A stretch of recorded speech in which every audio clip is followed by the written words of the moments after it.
የአዲስ አበባ ከተማ ስራና ክህሎት ቢሮ በበጀት ዓመቱ ከ300 ሺህ ለሚልቁ ወጣቶች የስራ ዕድል ለመፍጠር አቅዶ እየሰራ ይገኛል። በምክትል ከንቲባ ማዕረግ የአዲስ አበባ ከተማ ስራና ክህሎት ቢሮ ኃላፊ አቶ ጥራቱ በየነ ባለፉት 9 ወራት ከ259 ሺህ በላይ ለሚሆኑ ዜጎች በቋሚነት የስራ ዕድል መፈጠሩን ቢሮው የ2017 በጀት ዓመት የክፍለ ከተሞችና የወረዳዎችን የ9 ወራት እቅድ አፈጻጸም በገመገመበት ወቅት ተናግረዋል። እቅዳችን የነበረው 255 ሺህ ስራ ፈላጊዎችን ወደ ስራ ለማስገባት ነው።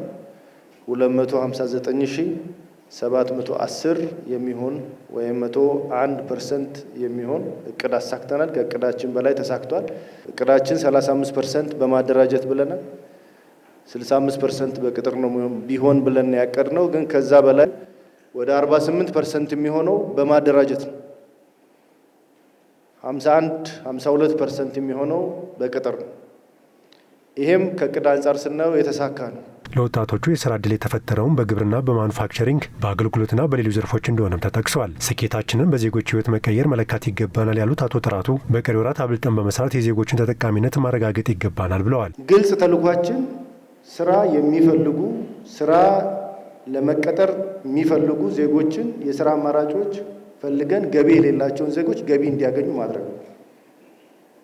በድህነት ውስጥ ያሉ የሰዎች የሚያዩ የነበሩ ሰዎች ወደ ሰሪነት እንዲቀየሩ ማድረግ ነው። ስለዚህ በዚህ 9 ወር ውስጥ ያመጣነው ስኬት ለእኛ ትልቅ አቅም ነው፣ ትልቅ ጉልበት ነው፣ ትልቅ ስራ ውጤት ሰርተናል።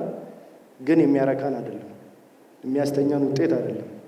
ስለዚህ በቀሪ ወራት ውስጥ ይህንን ለመቀየር የሚያስችል ስራ መስራት ከሁላችን ይጠበቃል። የውይይቱ ተሳታፊ የክፍለ ከተማና የወረዳ የስራ ክህሎት ጽሕፈት ቤት ኃላፊዎችም ባለፉት ወራት የተገኙ ውጤቶችን በማስቀጠል በቀሪ ወራትም ዜጎች የስራ ዕድል እንዲያገኙ አበክረው እንደሚሰሩ አረጋግጠዋል። የዜጎችን ተጠቃሚነት በማረጋገጥ ረገድ ከፍተኛ ስራ እየተሰራ ነው። የስራ ዕድል ፈጠራችንም ከጊዜ ወደ ጊዜ ከወራት ወደ ወራት በጣም ከፍተኛ የሆነ ፕሮግረሲቭ የሆነና ለውጥ ያለው ነው። የሚቀሩ የሚጎዳድሉ የሚንጠባጠቡ ነገሮች ግን የሉም ማለት አይደለም። እሱን በየደረጃው እያረሙና እያስተካከሉ መሄድ ይኖርብናል። እንደ ክፍለ ከተማ እንኳ ስናይ አምና በዚህን ጊዜ 64% ላይ ነበር የነበር ነው። ዘንድሮ ግን 94% ደርሰናል ማለት ነው። ይህ ትልቅ ለውጥ ነው ማለት ነው። ስለዚህ ያለው ፕሮግረስ በከተማም በወረዳዎችም በተመሳሳይ በክፍለ ከተማችን ደረጃም ያለው ለውጥ በጣም ትልቅ የሆነ ለውጥ ነው፣ አዳጊ የሆነ ለውጥ ነው ያለው የሚለውን ነገር ማንሳት ስለፈለኩ ነው። በሚገባ ከተጠቀምነ በቀረን ጊዜም ከዚህ በላይ የምናሳካበት እድል ይኖራል ብዬ አስባለሁ። ቢሮ ለቀጣይ ስራ ውጤታማነት የሚያገለግሉ የተለያዩ ግብዓቶችን ለሁሉም ክፍለ ከተሞችና ወረዳ ጽሕፈት ቤቶች ድጋፍ አድርጓል።